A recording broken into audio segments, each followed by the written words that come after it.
Are we? Yes, this time for sure. Okay, sorry about that. Little technical glitch. Yeah. How much has it got through? Nothing? No audio. Okay, so, no audio. Okay, well, we're here now. Anyway. That's right. So, hey, everybody, this is the Jimmy Doan Show. This is Counselor Curtis. I'm here with Jimmy Doan. We are live twice a week these days, at Wednesdays and Sundays at 4 p.m. Today is the 6th of January. Small technical difficulties starting off today. Sorry about that. I was trying to preview. We have a new website for your pleasure, jimmydonshow.com, and it will have our new, or actually, it's the same site. If you've been visiting my site at all to find us on curtiselmore.com, then you already seen it. But if you haven't, it's brand new. Brand new. So, that's right. Anyway, okay, this time for sure. All right, good. We're back. Okay. I was going to say, as I said before I get started on the news of the day, we've got some court news, legal news that you're going to have to handle us with, and a couple of pieces of international news and some other stuff. But first, I thought it was interesting that Elizabeth Warren, of course, has announced her candidacy. Mm-hmm. And the way she did it was the most ludicrous thing I've ever seen in my life. A video where she's in the kitchen and she says, Could you get me a beer, please? And the only thing she didn't do is to snap off the top with her teeth. And she had her husband here. Here's my sweetie, and so forth. And she's drinking. Come on, that was a totally authentic video, right? Yeah. Well, let me tell you. Here's the deal. If there's one thing in life, when I remember this about Howard Dean, when he was the front runner years ago, and he did the scream. Dean scream. He did the scream. This is the Elizabeth Warren version of the scream. No, this is it. Look, I think Trump has widened the path in terms of what you can get away with, and to lead. Now, look, she's already Pocahontas has already been through that situation. No problem, right? I mean, look.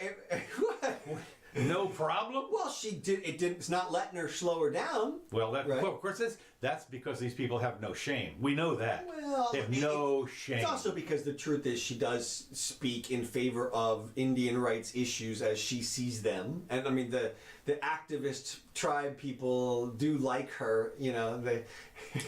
What tribe is that? The Cherokee came out and said something nice about her. Oh, that's right. Okay, good. Well, that's one of her. You know, she's 1 millionth Cherokee or whatever. So. Yeah. But I tell you, if I were a reporter, and I know I get fired immediately for this, but every time I got to ask her a question, I would say, "So what about the Native American heritage?" just for fun, you know. Yeah, poke. But look, this was clearly an authentic video. Clearly, every time her husband comes home, she thanks him for being home.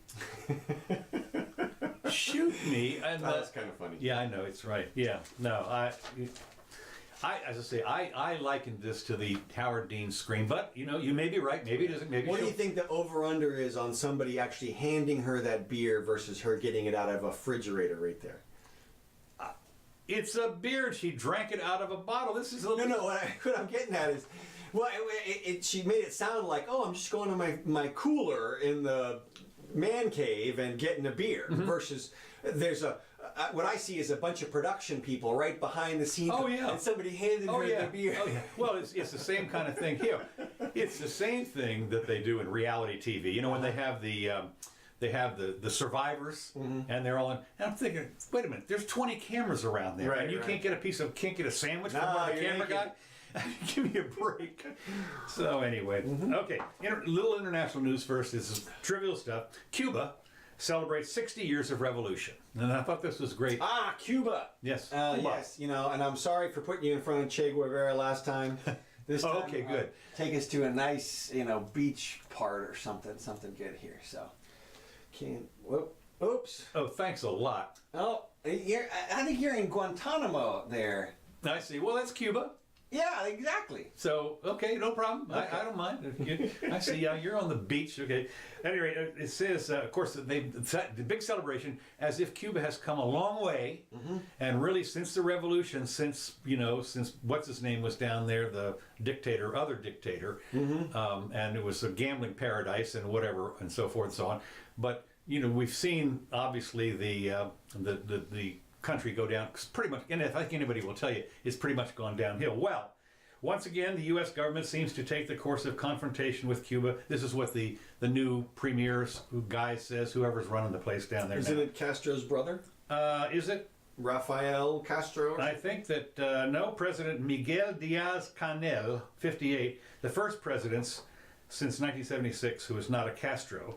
Apparently, Raul's He stepped down. stepped down, yeah. But anyway, but as usual, and we've talked about this before, blaming the United States for all the problems. Peaceful, supportive country threat. They're a peaceful country in the region, and the United States is the aggressor.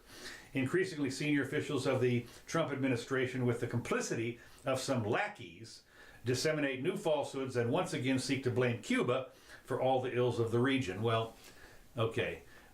As we've all seen, when you're going down the toilet, you have to blame the United States. Probably the first thing. Great Satan, whatever.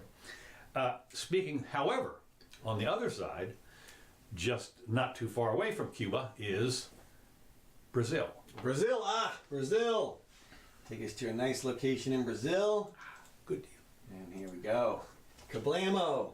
Yes. Thank you. Yeah, I'm in a fala, or what are they called? Those favela? Favela. Favela. Well, that's close. Okay. Yeah, I don't speak Portuguese. Party place. That's the real right.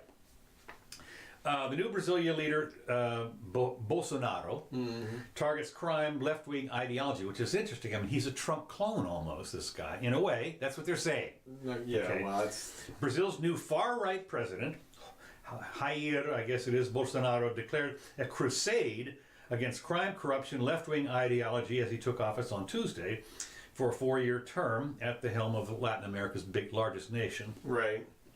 In his first public speech, he said he said Brazil will start to be free of socialism and political correctness, which is, pretty astounding if you can get away with it. Right. Breaking with the policies that was under decades of leftist rule. We've seen what that was. The 63-year-old former paratrooper and veteran lawmaker received Swiss congratulations from the Donald figures.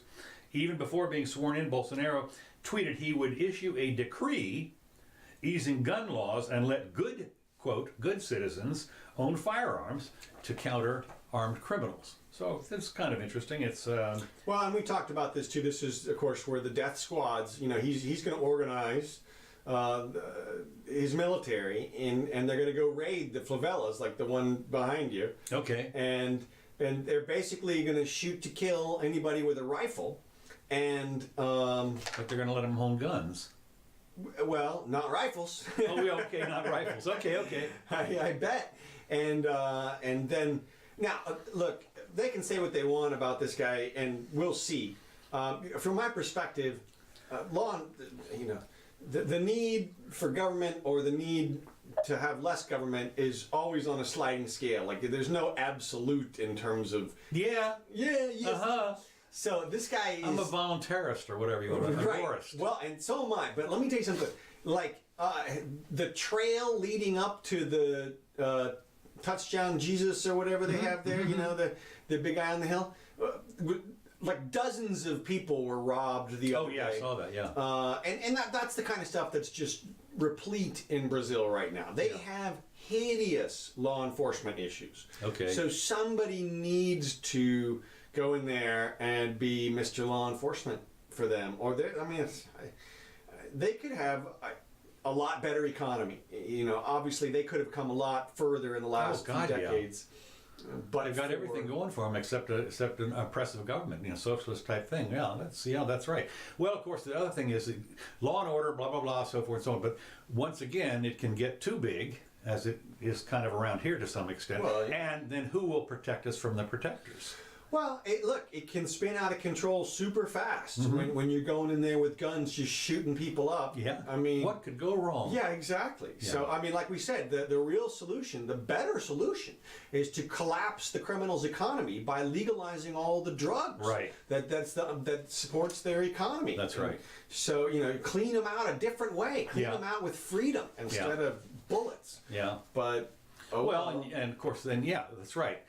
How are you going to get your sustenance money? You either get it in Brazil, apparently. A lot of people get it either through black market or illegal activities or welfare. And of course, if you eliminate those three things, got to get a job. So that's basically what it boils down to. Anyway, moving on. Yep. Another international thing. China. Aha.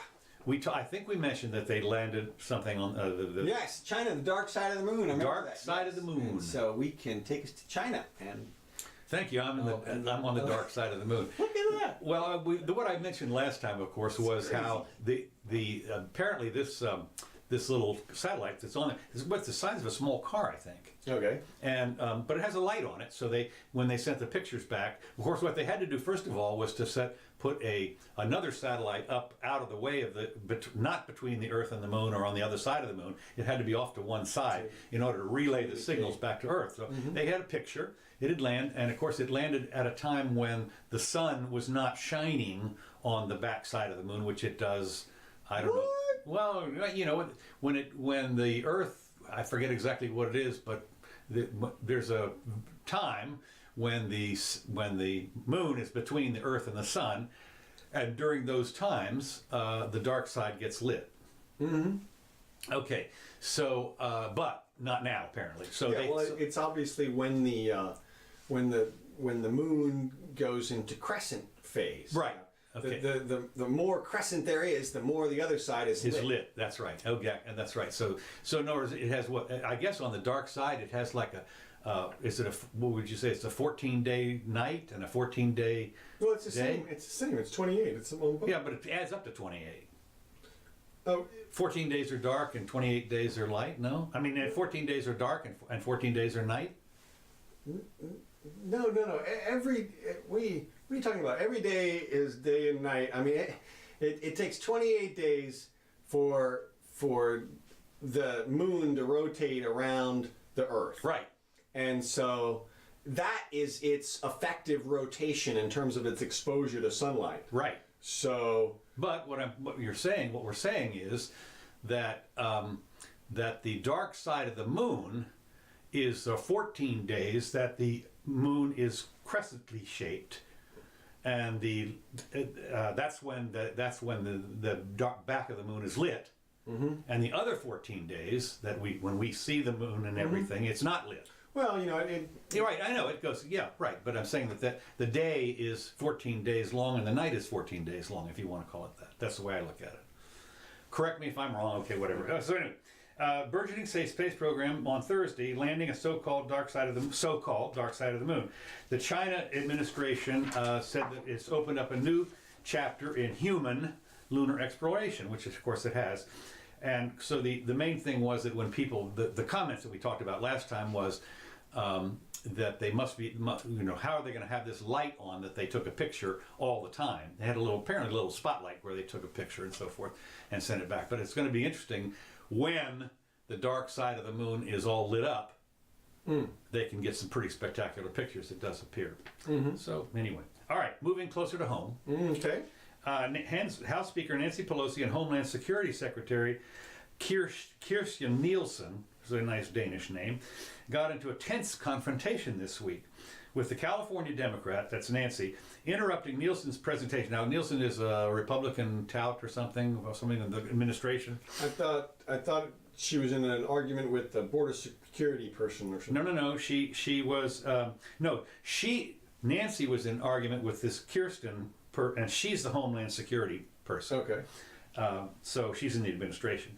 And what Nancy came up was, I reject your facts. And I thought, I'm laughing my butt off, because I suppose, you know, facts generally are like facts. Well, but no, that's been one of their great narratives recently is Donald Trump's entitled to his own interpretation, but not his own facts. Right, okay. Which, of course, implies that their facts are the correct facts. Right. His facts are wrong facts. Right. And facts are facts. Right. Are facts. I have to laugh, but it's... So anyway, there's... It's not a bad trick, you know? I know. The other one that you see right now is... so when Elizabeth Warren gets asked about her Native American heritage, what she says, she turns it right around. She says, if Donald Trump wants to make this race about race... And if, you know, I've been attacked for my race before, and I'll defend it at every, you know, she turns it right around into like, you know, it's, that's good. It's good stuff. Okay, speaking of women, in a first, women Marines will be training alongside at boot camp in Paris Island, or wherever it is down there. Is that where it is? And I thought, this is one of those things that this is a first. This is the Marines typically have not had women training in boot camp. Okay. And so they've got a platoon of them down there, I guess. For the first time in U.S. Marine Corps history, women will be training alongside men during boot camp. A platoon of about 50 female recruits began Friday at Paris Island, South Carolina. And of course, my first question before getting into the whole article was, what could possibly go wrong? I mean, worried about people getting pregnant or something? No.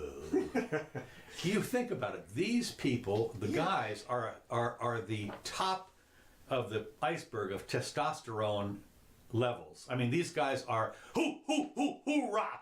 This is the top, and there's women there. Well, but that's like saying that you shouldn't have a cheerleader squad for a football team or something. I mean, there's no reason to look. And here's the other thing: if you're mixing soldiers at boot camp, then that's different from the way that it used to be, where it's okay. You go to boot camp and you're not going to see a girl for 2 years. You're going to get deployed in the South 6 Pacific. weeks is what they are. Yeah. Okay. Well, no, what I mean is after that, you go on your mission or whatever, and then you have 3 days back on leave. That's where you get the sailor on shore leave type of mentality. So right. if everybody's mixed up to begin with, then it's different. Then they're just a sailor. You're just out having fun.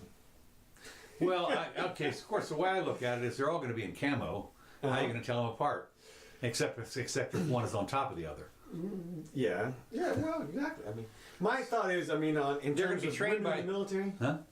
Women in the military. Is that what we're talking about here? Yeah, pretty much. So look, there are plenty of jobs, especially more and more that technology is integrated into the military, where all you need are quick, dexterous hands or something to operate the drone. No, that's true. No, they've got fighter pilots and everything else, and I understand. I have no problem. I don't really have a problem with that. What is interesting, though, there was another article, and that is that the branches of the top honchos of the military and the administration, the Pentagon, are women now. Would surprise me, it's like I said. I hope it's a pure meritocracy for the job assigned. That's what I hope. One of the things is when you realize that we have basically what amounts to a military-industrial complex now. Okay. And so the women are going to be responsible, I guess, for acquisition of weapons and stuff, for killing things. Or I wonder if they're gonna cut back on the military budget at all. You don't think so, probably? Well, I would hope so. Our military budget, as you know, is 10 times as big as the next largest military. We could crush everybody together right now. Oh my God, yeah. War on 3 fronts or something if we wanted to. Well, they tell you can't do it, but that's true. Sure, we'll see. Okay, so anyway, recruits will be trained by what will happen is what do they call it? The drill sergeants are going to be women. So, okay, you all get down and give me 10. So we'll see how it goes. We're gonna go on a 17-mile hike, huh? Yeah, I'm sure it'll be fine. Like I said, I'm sure that they differentiate. If they're. Yeah, of course they do. I'm trying to make a little fun of it. Okay, next item. I just move along here. Bipartisan bill unveiled in the Senate to stop China tech threats. Mm-hmm. To go back to China. Mm-hmm. 2 U.S. lawmakers have been active in congressional efforts to address technology threats from China. Introduced a bill on Friday to create a White House office to fight state-sponsored technology theft and defend critical supply chains. Well, what's interesting is they want to create, hard to believe, another bureaucracy, and it's called the Office of Critical Technologies and Security, to coordinate interagency strategy to fight high-tech threats. Because what they're always worried about is the fact that the Chinese are stealing our patents and everything, and copying our DVDs, and all the stuff that they do. Mm-hmm. My thing is good luck. They make the stuff over there. Yeah, right. Yeah, we send it over there. Do not copy. Yeah.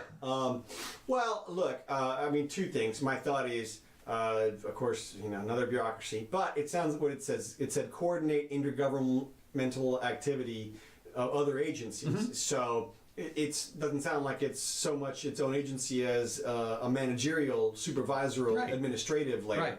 Another layer of bureaucracy. Right.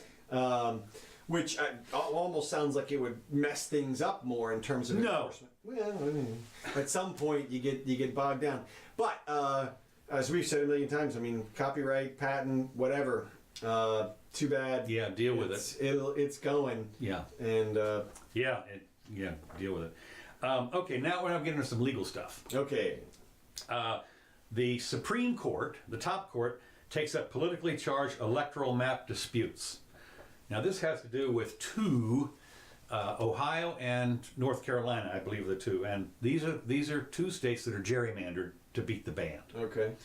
The Supreme Court is giving itself another chance. Apparently, they had a ruling 6 or 8 months ago that was tried to adjust the gerrymandering, but it didn't work. So another suit has come up right away.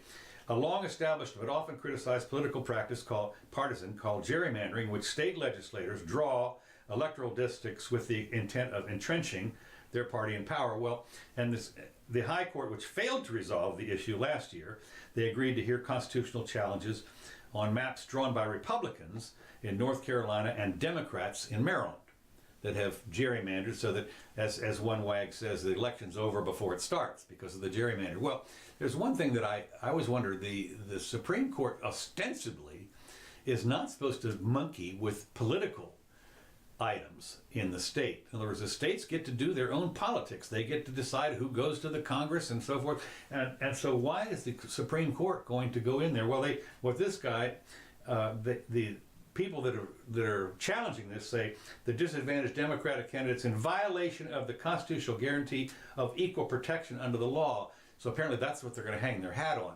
But my point is, as we've said before, the Supreme Court in the old days said we're not handling political problems here. Of course, they dove into that when they shouldn't have in the Bush v. Gore thing. As far as I'm concerned, they should have said we're not taking that. Yeah. Well, that's an outlier case. I know. They have, and The outlier becomes an inlier, though. That's one of the problems. Well, I don't know if that one's ever going to be anywhere but on the outside.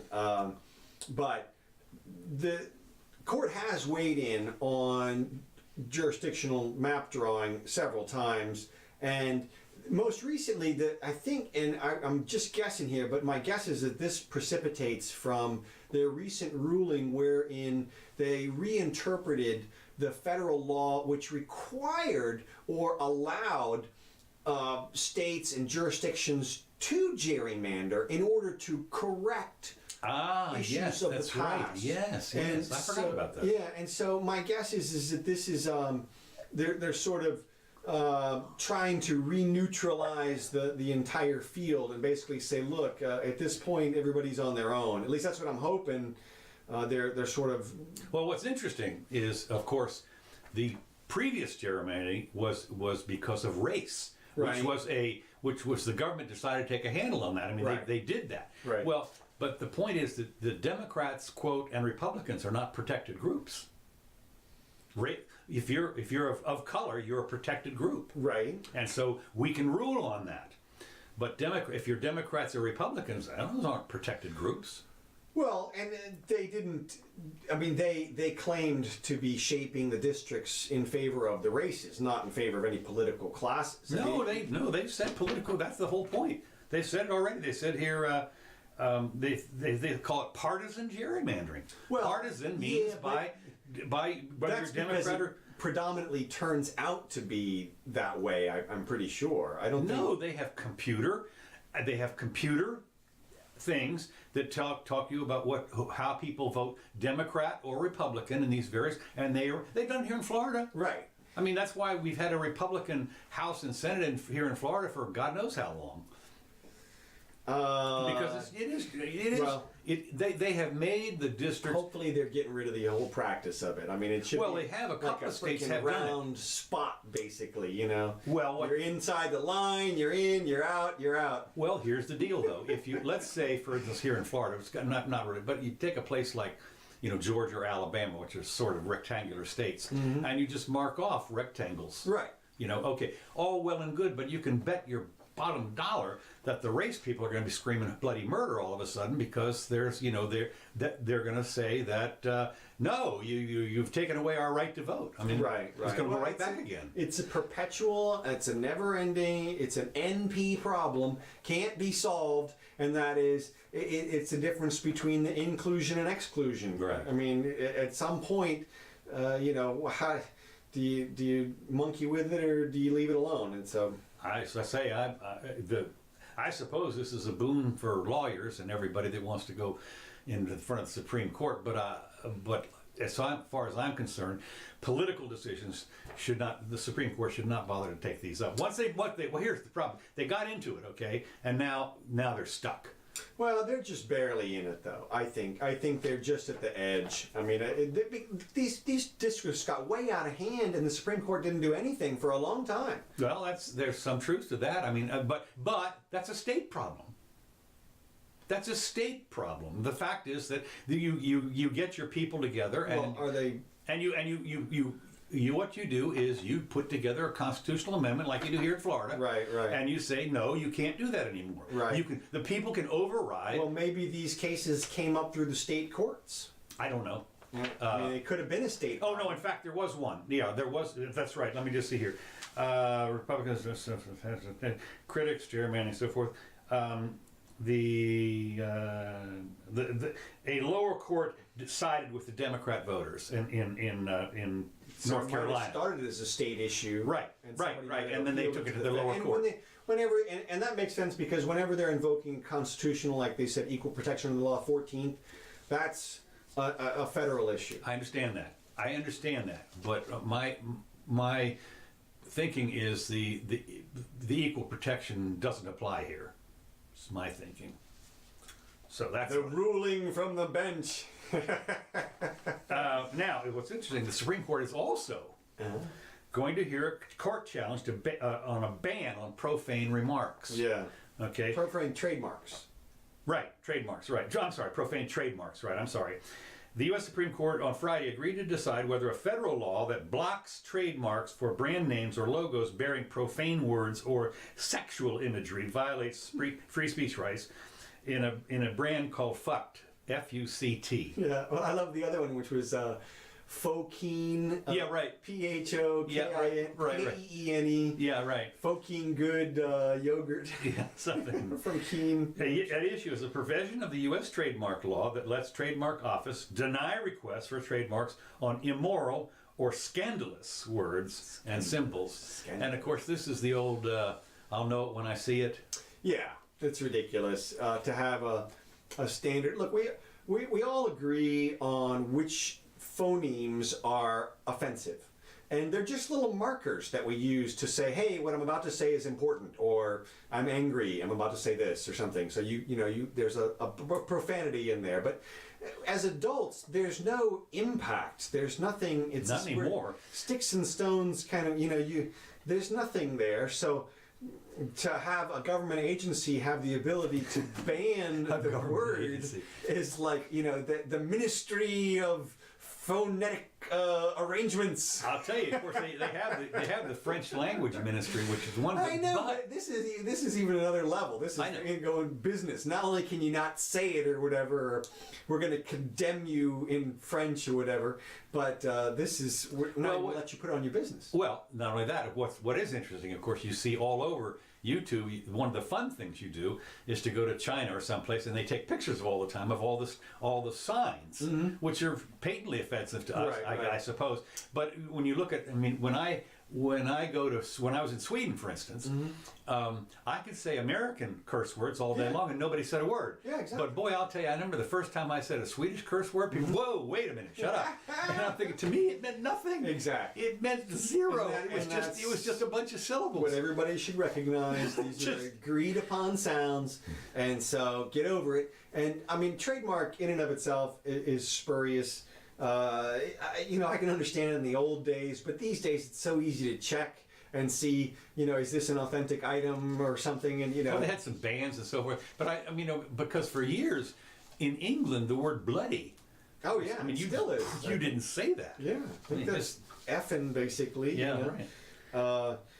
So anyway, Well, and this also dovetails into the other story about the guy with the engineer who Right. wanted to call himself an engineer. right. And yet the board of engineering in his state barked up. They clapped back at him. Yeah.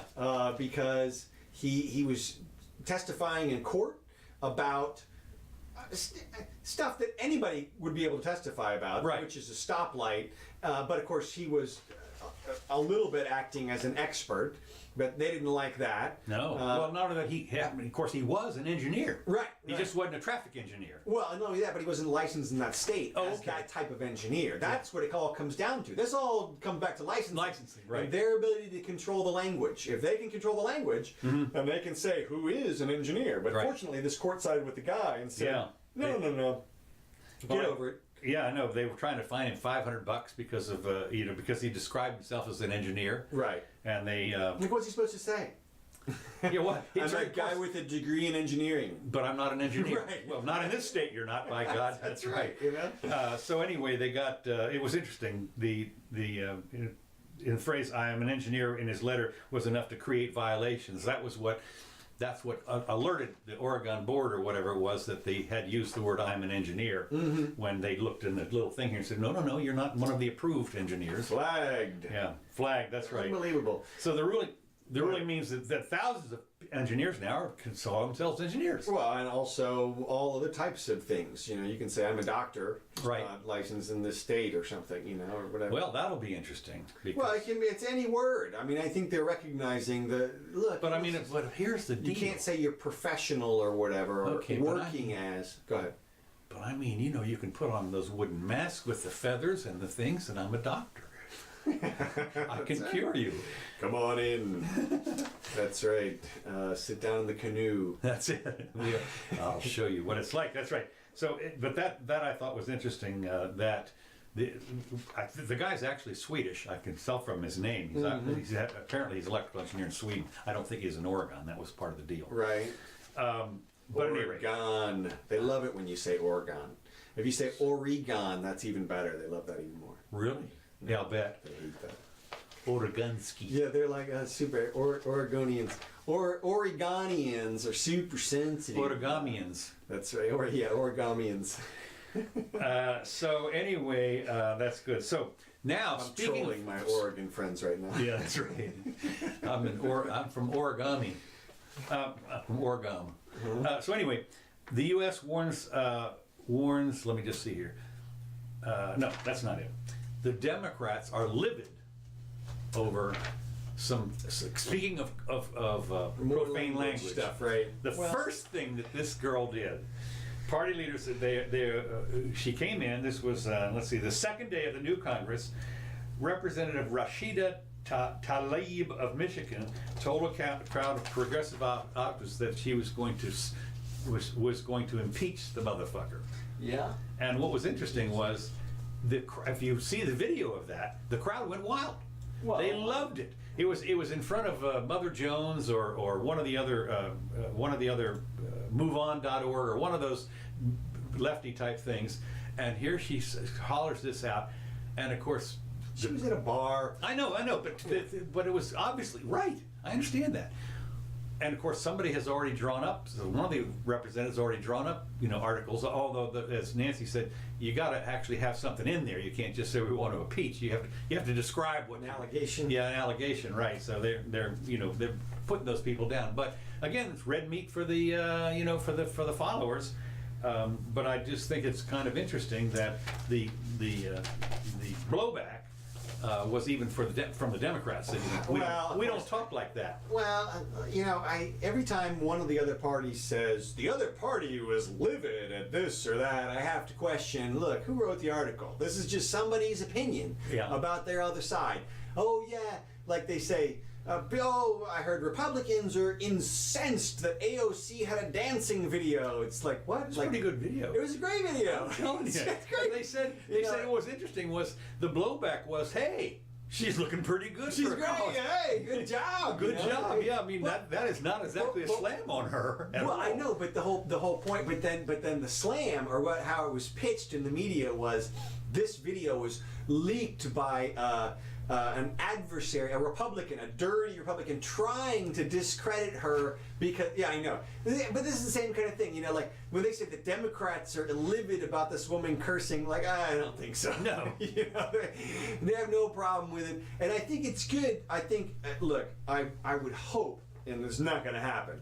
Not going to happen. Remember, hope is not a business plan. Well, this is not going to happen. So, Okay. And what I would say is, it would be nice if people would accept this transgression as a new clean slate in the whole profanity universe and landscape. Really? Well, yeah, and say, look, it's okay, it's cool, whatever. What? Look. So look. now this is what next is going to be on television? Sure, why not? Look, send the kids to bed. Look. It's been getting earlier and earlier. When I was a kid, question. You couldn't say hell before like 11 p.m. or something. Oh no. Let me tell you, when you exactly. I'll never forget the first time. Damn. I remember when I think it was maybe George Carlin or somebody was on Johnny Carson. This is like 25 or 30 years ago, and he said something. Well, it wasn't actually douchebag, but it was, well, we're going to bag it, and the thing was, we all knew, boy, whoo! I mean, to blow up, right. But today, when you call somebody a douche, it means nothing. Nothing. Well, and look, I think everybody, again, should be desensitized enough to these words to not have any. It's no big deal. Knock yourself out. Go ahead, impeach him. Go ahead. Yeah, well, that's true. It's interesting because Lewis Black also makes the same case. His probably is one of the most, if you want to call it obscene. He was worried because when he's made a case about this a couple times.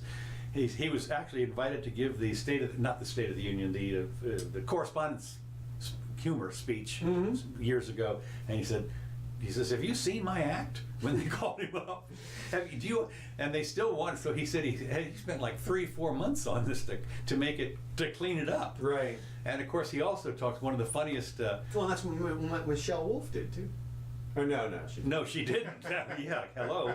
No, that was part of that deal. So anyway, well, speaking of that, just to digress on another branch over here for a second.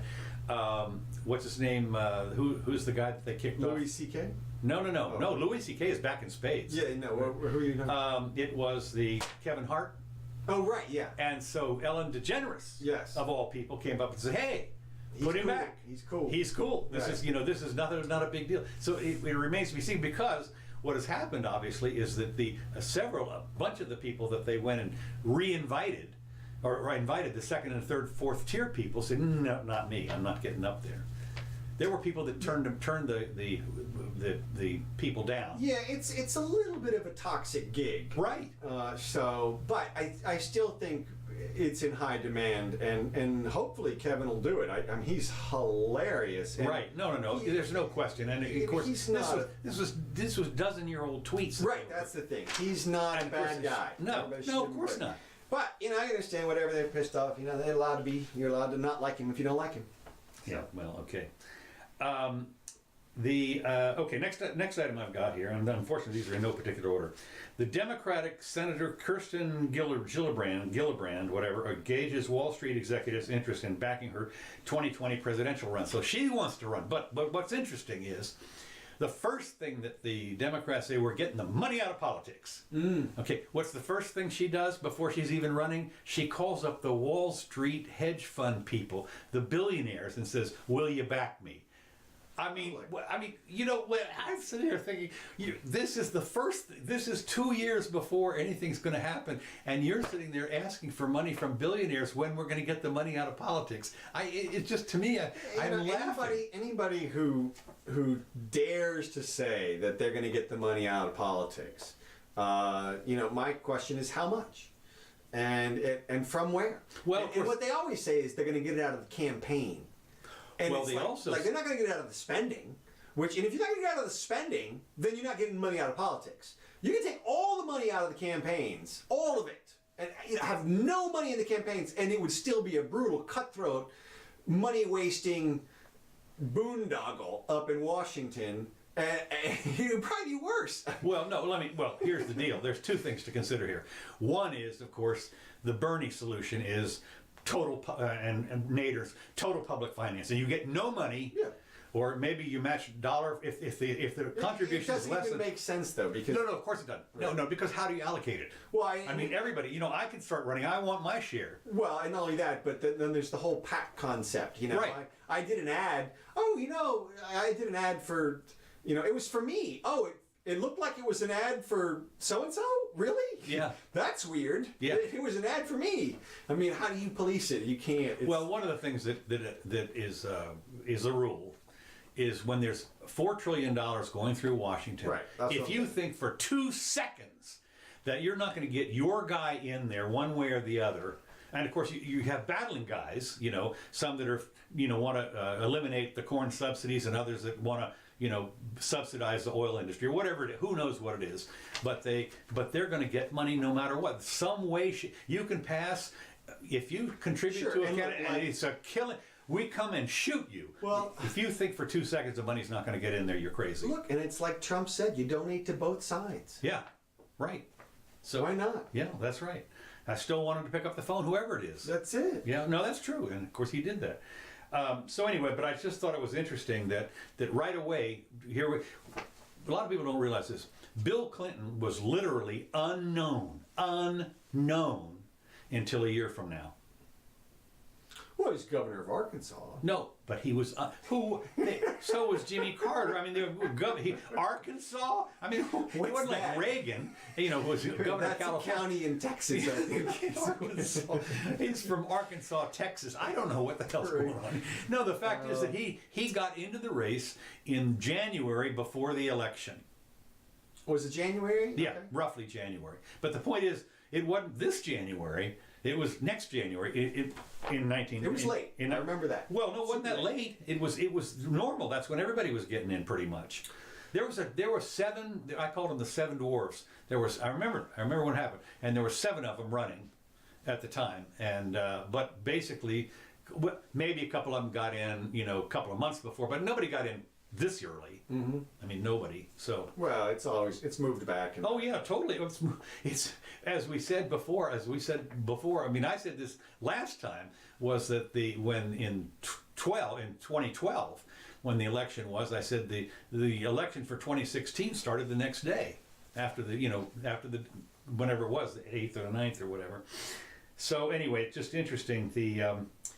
What they said is what is likely to be an expensive and protracted Democratic primary, of course, is New York. So this. It's one thing if you're running for a Democrat in Idaho or something, or someplace where there's no people. Who are you going to get your money from? Mm-hmm. But although I guess you can get a lot. We have in this Florida, of course, we got a lot of out in Georgia also. They got a lot of out-of-state money. Okay, another thing. Speaking of AOC, which we're not yet, but she has floated a 70% tax on the rich to pay for her Green New Deal. Quote, Green New Deal, unquote. As if it's amazing, of course, there are so many people that think the original New Deal in the 30s was just fab, just great, really saved us, pulled us out of the Depression and so forth, when it's pretty well figured out that it didn't. I mean, in fact, it prolonged the Depression, but that's another story. And what she wants to do on this Green New Deal, of course, is to raise the taxes on the rich people to pay for the attack on or climate change, so that you don't have climate change, so that you get the whatever it is out of the atmosphere. That's where the money's going to go. She says people are going to have to start paying their fair share in taxes. Mm-hmm. The 29-year-old said. She says maybe let's say from 0 to 25,000, 75,000, not so bad. But after that, but once you get to like the tippy tops on your $10 millionth dollar, sometimes you see tax rates as high as 60 or 7%. But that means as you climb up this ladder, you should be contributing more. Well, there's a couple of things that are wrong here. First of all, is fair share, number one, and contributing. Nobody contributes. I'm sorry. You get the money. People show up at your door or threaten you with certain death or jail time. Well, like what's his name? Isn't he still in jail down here? The black entertainer who Wesley Snipes. Yeah, Wesley. Still, he did his time though. Okay, he did his time. Okay, but I mean, they threw him in jail for not paying his taxes. So that's what you got waiting for. There's no contribution involved here, and fair share. And time and time again, we see that the top 1% do this, the top 5%, and I forget what it is, but the top 10% pay 50%. Oh, it's way more than that. Is it way more than whatever it is? Yeah. The fact is that the bottom 50% pay almost nothing. Right. And so, what are you talking about? Fair share? Talking about more money, man. Yeah, that's right. Look, I know, you but I mean, this is no surprise. Look, it's clear you don't like her because she's a woman and she's brown. Okay, because those are the things you just focused on, right? What? Sorry, I'm sorry. I'm just What? gaslighting. What? That's the other narrative that you get. Is Yeah, that that's right. You don't like her because She's brown. She's part Indian. I don't know what she is. she's like slightly tan, but She vacationed in Fort Lauderdale, and now she's a Right, person right. of color. yeah. Well, no, I think she's Puerto Rican or something. But even so, no. Obviously, her economic agenda is socialism. She's an avowed socialist.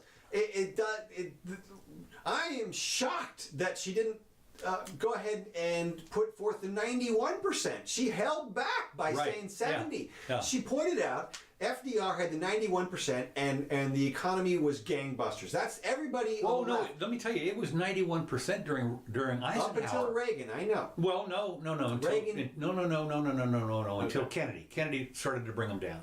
Okay. So, Started to, but Reagan brought them down some more. I'm pretty sure, but it doesn't matter. The whole point was during Eisenhower, boom time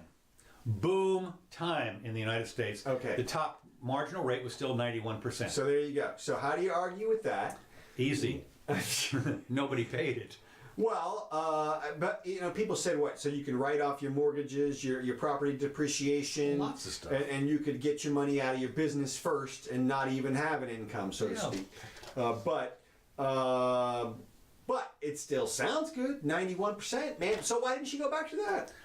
I don't know. She's being reasonable. Right? Why start Only- at reasonable? Yeah, She 75%. That's reasonable. Who See- could? It would have been 91, but Right. but it's 75. That's right. I'm gonna take it easy on you. I'm taking it easy on you. That's right. Seriously, yeah. that's what Go- she should do. Go man. nuts. She should go whole hog. Go big or go home. You got how many years? What? She's in the House. She's got 2 years. She got 2 years. That's for openers, but but she's only got like 6 or 7 years before she can run for president. Well, right. Well, we'll see what happens in the 2 years. I mean, We will. Yes, we will. Whether you like it or yeah. not. Well, look. When like you say, she floats this proposal. Yeah. Well, let's see it on paper. Let's see it on paper, and let's see what happens when they pass it She's around. actually pretty good, as even Scott Adams has said this, that she's pretty good at persuasion. She fights back. And Well, she's. I'm not saying she's not good at persuasion. I'm not saying she's not super charismatic. She obviously is. And I'm not going to say she's dumb or anything like that. What I'm going to she's say is, ignorant as hell. well, that exactly what I'm going to say is her economic policies are radical. She admits that, and the reason we call that radical is because a lot of us think that that's way outside of what the normal American economic system is. Well, even of course, based and of on. course, anybody will tell you that a social democrat, in two things. Social democrat, it's like saying, I don't know, a democratic libertarian or something, Right, doesn't make a any communist libertarian. It Right, doesn't make any sense. Okay, but what I found was interesting when I was looking up Howard Dean, because the Dean scream, I happened to look at all of the governors of Vermont. Okay.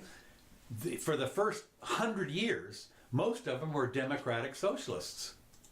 That was their party. The government of Vermont. Yeah, that doesn't surprise me. I was blown away because that was I just thought to myself, literally there was 50 of them, the governors that were their party was Democrat Socialist. They also had the Whigs and the federal whatever, but back in those days they were doing. I thought it was kind of interesting. How many people in Vermont? Not too many. Yeah. Back then, I'll tell you, especially. Seriously. Well, you know who We're was talking about a couple of cities. Well, not only that, right? you know who was from Vermont? Who? Coolidge. Oh, okay. Cal Coolidge, Silent Cal. Mm-hmm. That was the old joke about the lady that was sitting next to him at one of the state dinners, and she says, "I bet my girlfriend I could get 3 words out of you before such stuff," and he first says, "You lose." So anyway, okay, moving on to international news again. The U.S. This is one of the silliest things in the world about our government. The U.S. warns Iran against space launches and ballistic missiles. Well, Iran has said we're putting 3 satellites up this year. And of course, what our people are saying is, well, you have to use ballistic missiles. I don't know. The United States issued a preemptive warning to Iran on Thursday against pursuing 3 planned space rocket launches that said would violate the UN Security Council, whatever it is, as if anybody ever pays any attention to that. The United States will not stand by, says Pompeo, will not stand by and watch Iranian regime's destructive policies place international stability and security at risk. Yeah, they will. Yeah, they will, right. We advise the regime to reconsider these provocative launches and cease all activities related to ballistic missiles in order to avoid that and the other thing. Yeah, avoid what? I mean, in order to avoid deeper economic and diplomatic isolation. What we're going to do is, instead of just shaking our finger at you, we're going to put on one of those big foam fingers. Exactly. And shake that at you. You're not number one. It'd be number one with a line through it. Something like that. So anyway, they said that such rocket launches would violate United Nations Security Council Resolution 2231, which endorsed a blah, blah, blah. Who cares? I mean, these guys, the UN is such a waste of time these days. It's just amazing. Well, since you said rocket, we'll do a quick tech update. Okay. And I got a little GIF here for everybody. So, as it turns out, Elon has built this thing on the left here. Okay. I love the design. Look at this thing. It looks just like the Bugs Bunny rocket, which is the one on the right. Yeah. Oh, is that right? Yeah, this is sure not? Yeah, okay. it's like he ripped it off or something. And but what you gotta love about the design on this thing is the guy has an eye for just artistic.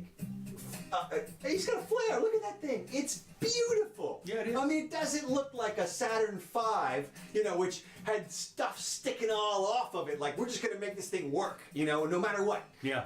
This thing, it looks like a... Well, let me tell you, it's interesting as you say that, because I believe in some of the early science fiction movies, that's exactly the kind of rocket that they used on some. Oh, yeah, no, that's what I'm saying. And it looks like he was inspired by it. It looks like he was just like, you know what, that's what I'm going to do. Yeah. I love the guy, man. I love that. Okay, well, cool.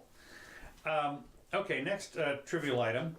Netflix says to fans, don't be like Bullock, meaning Sandra Bullock. Uh-huh. There was a thing called the Bird Box Challenge. God. And I've not seen this movie, but apparently what happened was there was some monster that said if you open your eyes, you have to go from A to B. You can't open your eyes, and so she put a blindfold on. If you open your eyes, you're dead.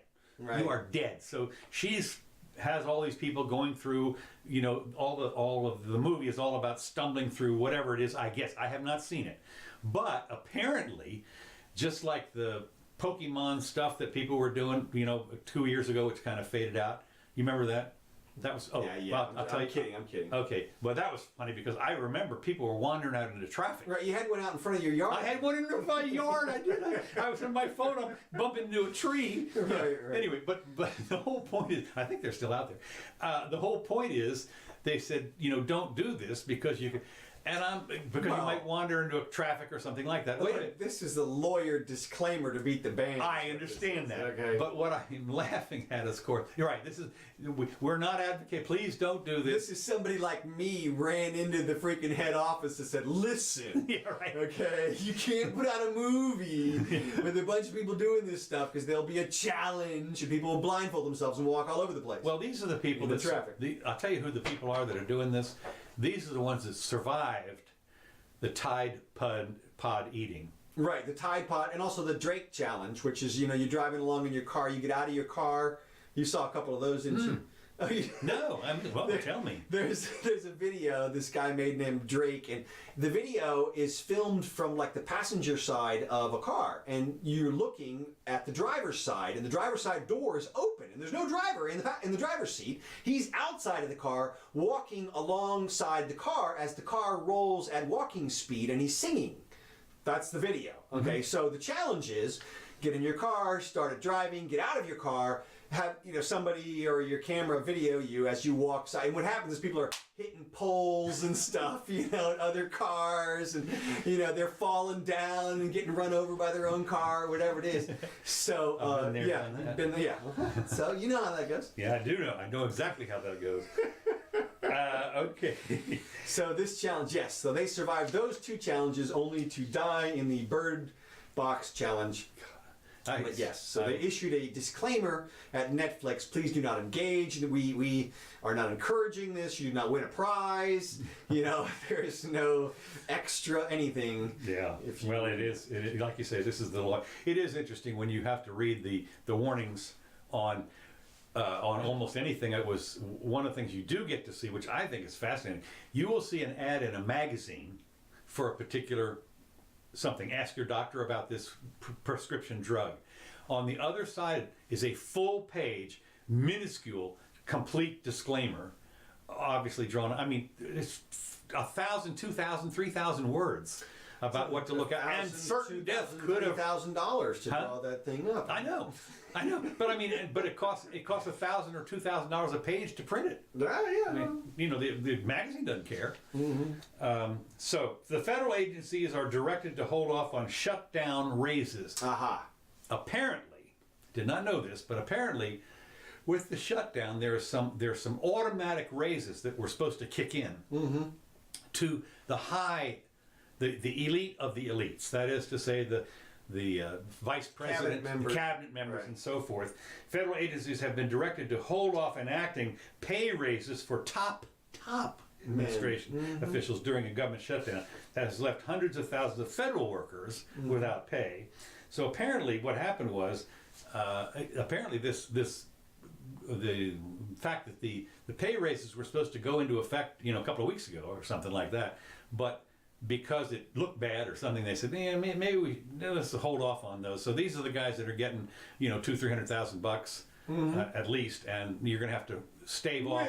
Yeah, not going to get my thing. So, well, let me tell you, the big news about the shutdown this week. Okay. I can solve the shutdown problem. Okay. Trump, if you're watching, I got it. We'll know if they're watching now, because I'm going to do it in 25 words or less here. Here's what you do, and this was at real Donald Trump. That's it. And this was, I think this could be what he's planning, because he started it with a brilliant move on Friday, which was he came out and he said, look, I don't need your authorization to build the wall. Okay? The truth is, he's right about that. He really can declare a national emergency and start building a wall. Right. And what he did was he floated this out there to see what the blowback was going to be from the Democrats. Right. What he wanted to see was how ugly is going to be the response if I go ahead and do something like this.